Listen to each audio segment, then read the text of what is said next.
So ఈరోజు తెలంగాణలో ఒక రాజకీయ పరిస్థితి అంత గందరగోళంగా ఉన్నది అంటున్నారన్న. అసలు ఇంత గందరగోళం వచ్చిన 2 ఏళ్లలోనే రేవంత్ పాలన మీద ఒక వ్యతిరేకత వచ్చింది అన్న భావన వినిపిస్తుంది. మీకేమనిపిస్తుంది? ఒకటి, ఎలక్షన్స్ టైం లోపల నేనున్న ఆ పార్టీలో జస్ట్ బిఫోర్ ఎలక్షన్స్ నేను వచ్చిన. బీజేపీలో 7 మీరన్నా ఎన్ని పార్టీలు అన్నారు కదా. సో మొదటి పొలిటికల్ పార్టీ నాది బీఆర్ఎస్ అయిన తర్వాత నెక్స్ట్ పొలిటికల్ పార్టీ నేను ఆర్ఎల్డి, ఇప్పుడున్న ఆర్ఎల్డి అప్పుడు పెట్టిన 2012 to 14. ఆ తర్వాత మీరు అన్నట్టు ఎందుకు అంటే ఎప్పుడైతే టీఆర్ఎస్ వచ్చిందో అధికారులకి మేము వ్యతిరేకంగా కేసీఆర్ ఆ రోజులు తిట్టిన రోజులు మీకు తెలుసు. ఆ ఉద్యమకాలంలో కూడా తిట్టినాం, ఈయన కరెక్ట్ పర్సన్ కాదు అని. అప్పుడు కూడా ఆయన అవినీతి పడేని అన్నాం చాలా ఇంటర్లో, మీరు నిక్కచ్చిగా అన్నాం. అయితే ఆయన ఇప్పుడైతే అధికారులకు వచ్చినాక మాకు భయమైంది, మమ్మల్ని దొక్కేస్తాడని. నిజంగా కూడా చాలామంది దొక్కేసిండు ఆయన అధికారులకు వచ్చినాక. అయితే నేను అందుకు భయపడి నిజానికి భయపడే బీజేపీకి పోయినా. బీజేపీలో 7 years ఉన్నాడు. కానీ ఆ పార్టీ ఈ టీఆర్ఎస్ని కొట్టేట్టుగా కనపడలేనాడు. అధికారంలోకి వచ్చిన టీఆర్ఎస్ క్రమక్రమంగా ఆ పరిపాలన ఏంటంటే కుటుంబ పాలన, అవినీతి, ధృతరాష్ట్ర పరిపాలన ఉండే. ఉద్యమకారులుగా మాకు అది నచ్చలే. సో ఏం చేయాలి, ఆయన దించాలంటే మా శక్తి లేకనే మేము వైండప్ చేసి బీజేపీ పోతాయి. అది బండి సంజయ్ అనేవాడు దాన్ని లేపితే తీయంగానే కొలాప్స్ అయింది. చూసే కనబడతలేదు అసలు భవిష్యత్తు. మళ్ళీ టీఆర్ఎస్ వచ్చే పరిస్థితి మూడోసారి.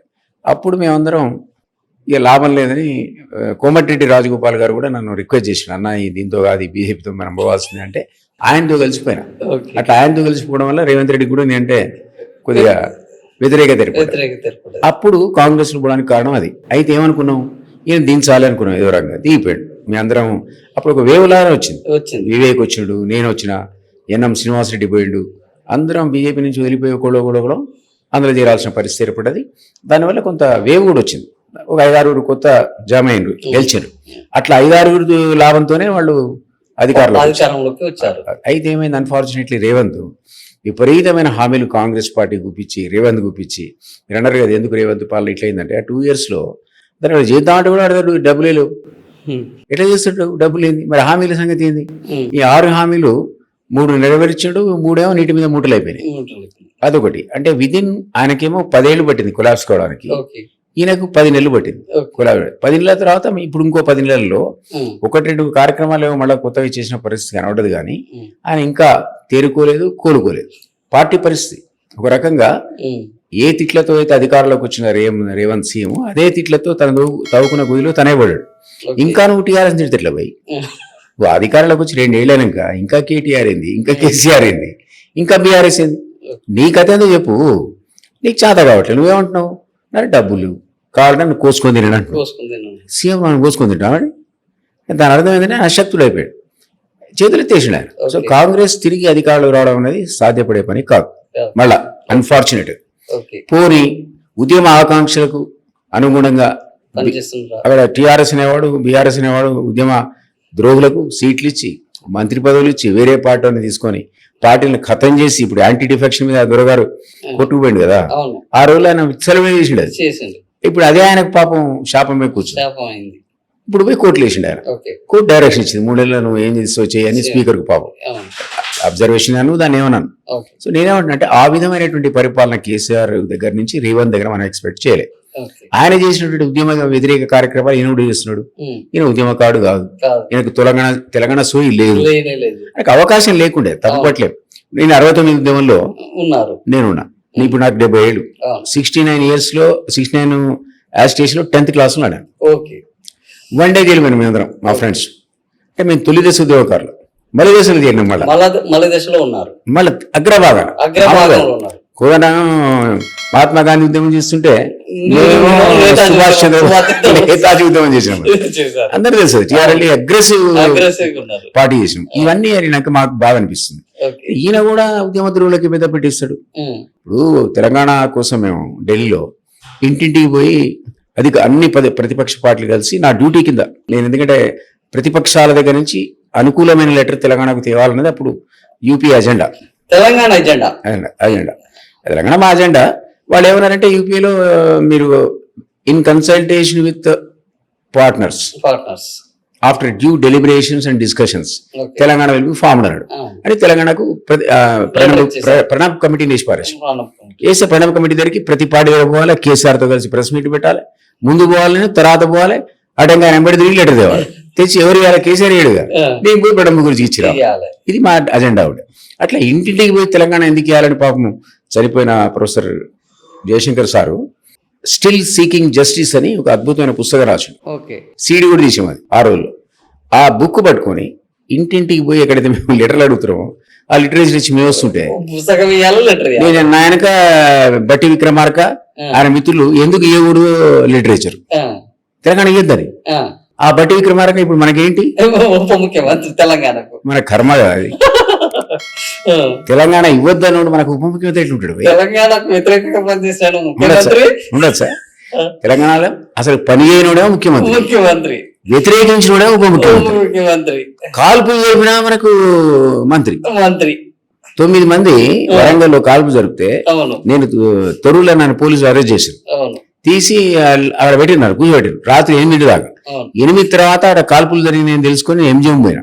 ఎంజిఎం లో ఎస్టీ పిల్లలే 9 మందికి బుల్లెట్ గాయారు. ఎవరు కాల్చిండ్రు? కొండ సురేఖ. ఎవరు ఆమె? మంత్రి, మన మంత్రి. ఇది కర్మనా కదా నేను అంటున్నా. ఆ కారణం చేత ఉద్యమకారులుగా మేము మళ్ళా నేను పార్టీ పెట్టినా. ఎందుకంటే నేను వదిలేసిన కాంగ్రెస్ ని.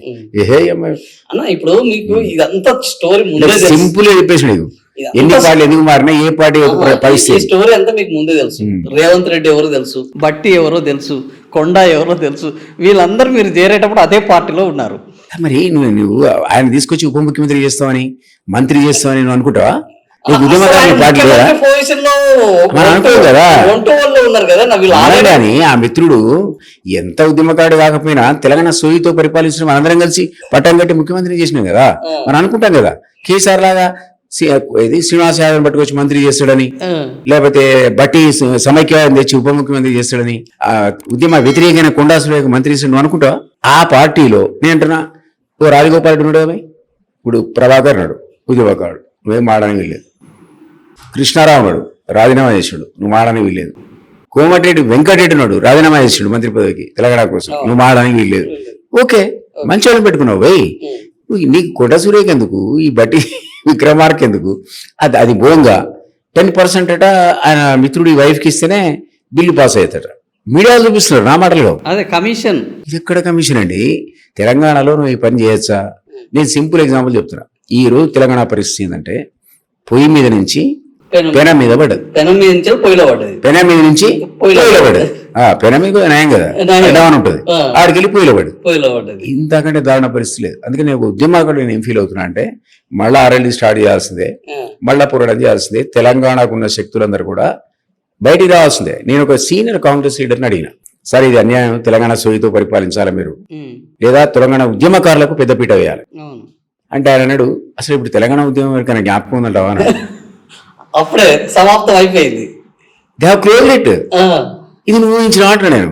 అది జరుగుతాయి, నిజంగా అదే జరుగుతాయి. వాళ్ళు అనుకున్నట్టే ఇదే అంటే అప్పుడేమో నలుగురే అవినీతి పరులు అంటే ఇప్పుడు ఊరికి నలుగురు తయారైన, ఊరికి నలుగురు. అంటే జనరల్ గా కాంగ్రెస్ పాలన అంటేనే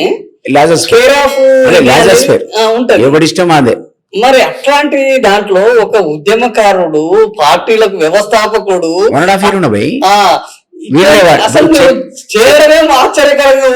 కేసీఆర్ కూడా ఆ టైంలో బండి సంజయ్ పడిపోయాడు, ఆయనతో పాటు భాజపా పడిపోయింది. మరి ఎవడు కొట్టాడని చూస్తే ఇవి కూడా కనుక్కున్నాడు, లేస్తున్నాడు ఇట్లా. సరే పట్టారా ఆయన లేచాడా? మేము పోయినాం లేస్తున్నాడు కాబట్టి మేము కూడా చేసినాం, లేరా బాబు లే అని. తర్వాత నువ్వు మళ్ళీ కేసీఆర్ కంటే ఘోరంగా పరిపాలిస్తావు అనుకుంటావాను అని అడుగుతున్నావు. నేననేది తప్పనుకో. నువ్వు మీడియా ఇంటర్వ్యూలు చూడు, కొండ సురేఖ స్టేట్మెంట్ ఇచ్చిందండి, పర్సెంటేజ్ లేకుండా మా మంత్రులు పనిచేయట్లేదు, నేను ఒక్కదాన్నే, డబ్బులు అవసరం లేదురా, నాకు ఊళ్ళో పని చేసి పెట్టాను అడిగినా అన్నది అని నోరు జారింది. అంటే ఏంటన్నట్టు, అంటే మొత్తం మంత్రులు నేను అనట్లే కానీ వాళ్ళు పర్సెంటేజ్ తీసుకుని పనిచేసి యాక్సెప్ట్ చేస్తావా ఒక ఉద్యమకారుడిగా? నేనంటున్నా ఇప్పుడు తెలంగాణ ఉద్యమకారులు మళ్ళా మేలుకోవాలి, మళ్ళా మేలుకోవాల్సిన అవసరం ఉంది. ఎందుకంటే తెలంగాణ ఒక ఎగ్జాంపుల్ ఆగిందంటే అవినీతి పర్ల పాలన ఉందని చెప్పి బంగ్లాదేశ్ రూళ్ల మీదకి వస్తే ప్రైమ్ మినిస్టర్ పారిపోయింది. మన దేశంలో ఉంది అనుకో, అది వేరే విషయం. నేపాల్లో అవినీతికి వ్యతిరేకంగా వాడు ఆందోళన చేస్తే 50 మంది పిల్లలు చచ్చిపోయి ప్రైమ్ మినిస్టర్ ఫ్లైట్ వేసుకుని దుబాయ్ పారిపోయాడు వాడు. మంత్రులు రాజీనామా చేసాడు. ఒక మంత్రిని అయితే ఫైనాన్స్ మినిస్టర్ ఉరికిచ్చి కూరలు నీళ్ళనే గెలుగుతున్నారు, వాడు బట్టలు ఇప్పుకుని ఊపుతున్నాడు వాటర్లో. ఆ పరిస్థితి ఇక్కడ రావాలన్నా నేను అడుగుతున్నా. పరిస్థితి ఉందా? నేను చెప్తే వస్తా, ఎందుకు రాదు? ఉస్మానియా కాకతీయ పిల్లలు తలుచుకుంటే నేను ఉరికేరా? ఆ, నా ఎదురుగా కేసీఆర్ మీద చెప్పులేసిన వాడు నువ్వు ఉస్మానియా ఉన్నప్పుడు అవును 2000 ఎప్పుడది సకల జిల్లా పోరాటం మిలియన్ మార్చ్ అప్పుడు, if you remember you are there. అప్పుడు కేసీఆర్ ఈ ప్రోగ్రాం వద్దని చెప్తే జేఏసీకి వెళ్ళే ప్రోగ్రాం పిలిపించారు.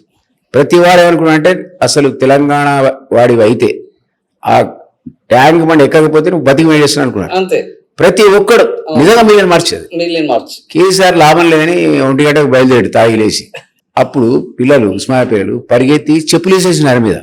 ఆ కొసకు పోయి కోదనాం దగ్గర కూర్చున్నప్పుడు కోదనాం అంటే ఆగిన. ఆగారు. అవునా కదా? అవును అవును, మిలియన్ మార్చ్. నేను అక్కడే ఉన్నా. అవును, విమలక్క మేము డబ్బులు కొట్టుకుని పాటలు పాడుకుంటా అంబేద్కర్ విగ్రహం ఉన్నప్పుడు మా పక్క నుంచి బయట కేసారు.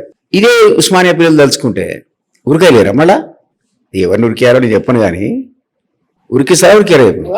ఉస్మానియా యూనివర్సిటీకి అది ఉన్నది. ఇప్పుడు మీరు 2 విషయాలు చెప్పారన్న. వరంగల్లో కూడా ఆ, నేను చదువుకున్నా, అప్పుడు కాకతీయ యూనివర్సిటీ లేదు, మేము ఉస్మానియా ఉన్నాం. కానీ వరంగల్ గడ్డలో నేను రోజు ట్రైన్లో పోతున్నా, ఉమ్, పక్కోడు ఎవడో వేరే స్టేట్ వాడు అప్పుడు కాకే అన్నాడు, మై వరంగల్ కావు అన్నాడు. నేను అంటే బామ్మ అన్నాడు. ఉమ్. వరంగల్ అంటేనే ఉద్యమాలు అనేది. అటువంటి చరిత్ర అండి కాకతీయ గడ్డకు. ఈ అవినీతి మంత్రులు మాకొద్దు, ఈ ఉద్యమ ద్రోహులు మాకొద్దని పిల్లలు అనుకొని యూనివర్సిటీ పిల్లలు రోడ్ల మీద వచ్చిందని అనుకుందాం. నేను కావాలని అనట్లేదు, బట్ వచ్చిందే అనుకుందాం. ఏమైతుంది? ఉరికిచ్చి కొడతారు. ప్రభుత్వాలు పతనం అవుతాయి బేసికల్ గా. 100% అవుతాయి. ఆ వాతావరణం రావద్దని కోరుకుంటూనే అనుకుంటున్నా. అంటే మనం ఓటు ద్వారానే మార్పుదిద్దాం. అయి నెక్స్ట్ ఎలక్షన్ లో విద్యార్థులు ఆర్ఎల్డి విధానం అట్లా లేదు కదా. నేను అప్పీల్ చేసిన మొదటి నుంచి దిలీప్ విధానం కూడా అది కాదు కదా. అదే నేతాజీ విధానం కదా. నేత అంటే అగ్రెసివ్, అందుకే ఇండైరెక్ట్ చెప్తున్నాయి. పిలిస్తే వచ్చిందనుకో సచ్చిన ఉంటున్నాయి. నేను ఆల్రెడీ మేము 2012 to 2014 లో నిజంగా కాంటెస్ట్ చేసినాం. 20 సీట్లు ఇచ్చిన ఎమ్మెల్యేలకు, అభ్యర్థులకు. ఎమ్మెల్యే ఆవిడ కాలేదు వేరే విషయం, కానీ 20 ఎవరికి ఇచ్చింది తెలుసా నీకు? ఎస్సీ ఎస్టీ బీసీ ఒక్క అగ్రవానికి వెళ్ళే. ఇప్పుడు పార్టీలు 62 ఇస్తావా, 32 ఇస్తావా, 40 ఇస్తావా లెక్క వేసుకుంటాయి కదా. 100% ఇచ్చిన చరిత్ర మా పొలిటికల్ పార్టీగా డిఫార్ములేషన్ చరిత్ర నాకు ఉంది. నాకు హక్కు ఉంది మాడడానికి సామాజిక తెలంగాణ. వేరే వాళ్ళకి ఏముంది హక్కు? సమాజంలో మాట హక్కే లేదు నీకు. అందుకే నేను కూడా నిజాయితీ గురించి మాట్లాడుతున్నా. ఎందుకంటే నేను కాంటెస్ట్ చేయ, నేను ఎమ్మెల్యే ఎంపీ, నేను విద్యార్థులు రిక్వెస్ట్ చేస్తున్నా, అరే బాబు రండి. అంటే మీరు పట్టభద్రులుగా ఎమ్మెల్సీగా చేశారు కాబట్టి పట్టభద్రులుగా రిక్వెస్ట్ చేస్తున్నారు. నేను పోతా, రేపు పోతే పట్టభద్రుల ఎలక్షన్ వస్తే పోతా కావచ్చు, కానీ ఎమ్మెల్యే ఎంపీగా నేను పోను. మీరు రావాలంటున్నాను.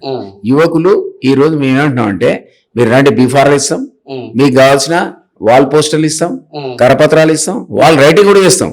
ఎలక్షన్ లో నువ్వు డిపాజిట్ చేసిన డబ్బులు మేమే పెడతాం. కానీ ఇక నువ్వైతే పని చేయాలి కదా. పని చేయాలి. ఏది నీతిమంతంగా రిక్వెస్ట్ చేస్తున్నా. ఆ సిద్ధాంతం పై నీ సిద్ధాంతం అట్లా ఉండాలంటారు. నేను నువ్వు తెలంగాణ కోసం పని చేయబోయి తెలంగాణ పిల్లలు ఎందుకు చచ్చిపోయారు నాకు చెప్పు. ఫస్ట్ టైంలో నేను అరెస్ట్ అయినప్పుడు 1 డే ఉన్నావు కదా, ఆ ఉద్యమంలో 369 మంది యువకులు పోలీస్ కాల్పులు చనిపోయారు. దేనికోసం? తెలంగాణ కోసం. మలిదశ ఉద్యమంలో 1200 మంది కాదు 600 గాని ఎందుకు చనిపోయారు? ఎట్లా వెళ్ళిపోయారు? తెలంగాణ కోసం ఆత్మహత్యలు. పొద్దుగాల మేము 7 వరకు మన తెలంగాణ ఉద్యమకారుల ఫోరం అని వాళ్ళంతా ఒక ర్యాలీ తీసి ఇవాళే బయలుదేరారు. 364 మండలాలు తిరుగుతారట ఉద్యమకారుల తట్టిలు ఇవ్వడానికి. నన్ను పిలిచారు. ఎవరికి దండ ఇవ్వమని? శ్రీకాంతాచారి వ్యాన్ దగ్గర స్టార్ట్ అయింది. నన్ను విగ్రహానికి జెండా ఏమన్నా, సారీ దండ ఏమన్నా. ఎవరు శ్రీకాంతాచారి? ఎందుకు చచ్చిపోయాడు? తెలంగాణ తొలి ఉద్యమకారుడు. ఎందుకు చచ్చిపోయాడు? ఈ అవినీతి కోసం నీ పర్సెంటేజ్ కోసం చచ్చిపోయా? నువ్వు ఎట్లా ఊరుకుంటా ఉంటా? నేను చీపురు పట్టుకొని లాఠీ పట్టుకొని ఉతకాలి. ఆడవాళ్ళేమో చీపురు పట్టుకొని కొట్టాలి, బట్టలు ఇప్పి లాఠీ పెట్టి కొట్టాలి. ఎవరు డబ్బులు తీసుకుంటే వాడిని. నేను మంత్రి అంటారు, పేరు అంటారు. అర్థమైంది. నేనేమంటున్నా, అది నీ కర్తవ్యం. అది అందరికీ అర్థమవుతుంది. నేను అనుకుంటా, నీకు గైడెన్స్ ఇస్తా. నా ఫిలాసఫీ నచ్చితే నాది, లేదా నీ ఫిలాసఫీ చెప్పేందో తెలంగాణ కోసం నేను దానికైనా పనిచేస్తాను. నేను పనిచేస్తాను, నీకు ఎంకరేజ్ చేస్తా. ఇది నా సిద్ధాంతం భయ్. అది ఎట్లా అంటున్నా? నేను ఈ దేశం నాకు బాధ అనిపిస్తుంది. 69లో జైలుకి పోయాను నేను. మలిదశ ఉద్యమంలో తీవ్రంగా పోరాడాను నేను. నా పిల్లలు ఇట్లా కళ్ళ ముందు చచ్చిపోయిన వాళ్ళు చూసి, ఈ అమ్మాయి కొడుకులు ఈ పర్సెంటేజ్ ఆ పర్సెంటేజ్ అనేటువంటి అంటే బాధాకరమా కాదా నాకు చెప్పు. అందువల్ల అట్లా